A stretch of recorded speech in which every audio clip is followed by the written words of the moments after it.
The Vanishing Uber. It was a quiet summer night in 2022 when I took the plunge into driving for Uber full-time. The city was buzzing with tourists, and I figured this gig would help me make some extra cash while still being flexible enough to do other things during the day. I quickly got used to the regulars, the night owls stumbling out of bars, the tired folks heading home from work, and of course, the odd drunk passenger. It was all par for the course until one ride in particular. A ride I'll never forget. It was a Friday night, around 1:30 a.m., when I got the ping. The usual late-night crowd was out, but this request came from an odd spot, away from all the bars and clubs. It was a small, almost hidden street behind a strip mall. The pin on the map didn't make sense, but I accepted the ride, figuring I'd be in and out. I pulled up to the pickup location, a dark, empty corner behind the strip mall. No one was around, and the only light came from a flickering street lamp. As I parked the car, I spotted a man standing at the corner. He was wearing a hoodie, hands shoved deep into his pockets. He looked like he was waiting for something, maybe a friend or a ride, but he wasn't acting like someone who had just finished a night out. There was something off about him. I rolled down the window, trying to make the situation less awkward. "Chris?" I asked, scanning the area around him. He nodded, barely lifting his head. Then he slowly walked toward the car and slid into the back seat without a word. I glanced at the app, confirming the address. It was about a 20-minute drive out of the city, heading into an area I wasn't familiar with. As soon as he got in, I greeted him with a simple, "How's it going tonight?" hoping to break the silence. He didn't respond at first. I glanced back in the mirror and saw him staring down at his phone. I didn't think much of it. Maybe he was texting or scrolling through social media. But then, something strange happened. I noticed he wasn't typing or doing anything remotely normal with his phone. He had the screen face up, holding it flat in his lap, and the flashlight was on, shining a dim light toward the seat beside him. I tried to ignore it, but it felt wrong. "Everything all right?" I asked, keeping my eyes on the road. He muttered, "Yeah, just tired," and then shut off the light, sinking back into the darkness of the seat. The ride continued in silence. The hum of the engine and the occasional flicker of a streetlight were the only sounds. The more I thought about it, the more unsettled I became. This guy just wasn't right. Something about the way he was sitting there, how he was staring ahead without moving or speaking, made me feel uneasy. It was like he wasn't fully present in the car with me, like he was somewhere else entirely. We were about 10 minutes into the ride when I turned onto a quieter road, heading toward the outskirts of town. There was barely any street lighting now, and the houses were farther apart, hidden by trees and shrubs. I noticed Chris was still staring at his phone, but his expression had changed. His face was tense, like he was waiting for something.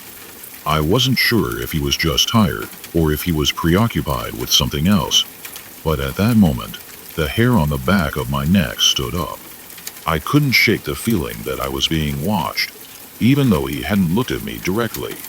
We got closer to the neighborhood, and I started to slow down, trying to make sure I was following the GPS correctly. But that's when I realized something was wrong. The house was nowhere in sight. The GPS had me on a winding, dead-end road, surrounded by trees, with no houses in sight. Chris finally spoke, his voice cold and distant. "Turn here," he said, pointing to a dark driveway to the left. I looked at the driveway. It was barely visible, and I almost didn't want to turn into it. But the app was still showing the destination, and I didn't want to mess up the ride. I turned the wheel, pulling onto the long, narrow driveway. There was nothing but darkness ahead, and I felt a strange chill creep up my spine. The house in front of me was dark, uninviting, and definitely not somewhere I expected to find a passenger. I stopped near the front of the house, looking back at Chris in the rearview mirror. "Is this your place?" I asked, trying to mask the unease in my voice. Chris didn't answer right away. He just stared ahead at the house. Then, in a low, emotionless voice, he said, "Wait here." He opened the door and stepped out, walking toward the house without a single word. I sat there for a minute, wondering what to do. I had no idea what this place was or why he wanted to stop here. There were no lights on, no signs of life, and the house looked abandoned. It didn't feel right, not one bit. But I didn't want to cancel the ride and risk getting penalized. I waited for what felt like an eternity. 10 minutes? 15? The whole situation was getting weirder by the second, but I couldn't bring myself to drive off. Finally, I decided I couldn't take it anymore. I ended the ride manually in the app. The trip was complete, and I was ready to leave. Just as I shifted the car into reverse, I saw him, Chris, walking back toward the car, fast. His face was expressionless, but his pace was quick, almost frantic. He reached the car, opened the back door, and slid back into the seat, this time without saying a word. "Take me back," he said, his voice flat. I didn't even know what to say. I was completely thrown off by the whole situation. "What other place?" I asked, confused. He didn't answer. Instead, he just stared at the back of my head, his eyes boring into me. The silence in the car was suffocating. I couldn't help but feel that something was horribly wrong. "Put the address in the app," I told him, trying to keep things professional. He didn't respond, just stared. I repeated myself, trying to maintain control of the situation.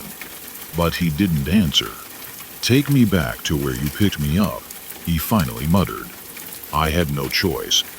I turned the car around and started heading back to the strip mall where I had first picked him up. The whole drive back was a nightmare. I kept my eyes on the road, but I could feel his gaze on me, a constant pressure in the back of my mind. I kept glancing up at the rearview mirror, hoping for some sign of what was going on. But all I saw was his blank face, staring at me from behind. When we got back to the strip mall, I parked under the same flickering light where I had picked him up. Before I could even say anything, he leaned forward, his voice cold and distant. "You ever think about what it would be like to disappear?" he asked, his words sending a chill down my spine. I didn't answer. My mind was racing. He was still staring at me, his expression unreadable. He opened the door and stepped out without another word, disappearing into the shadows of the empty parking lot. I sat there for a moment, still trying to process what had just happened. My hands were shaking, and I couldn't stop glancing at the rearview mirror. What was that? Was he messing with me? Or was there something more to it? I didn't know.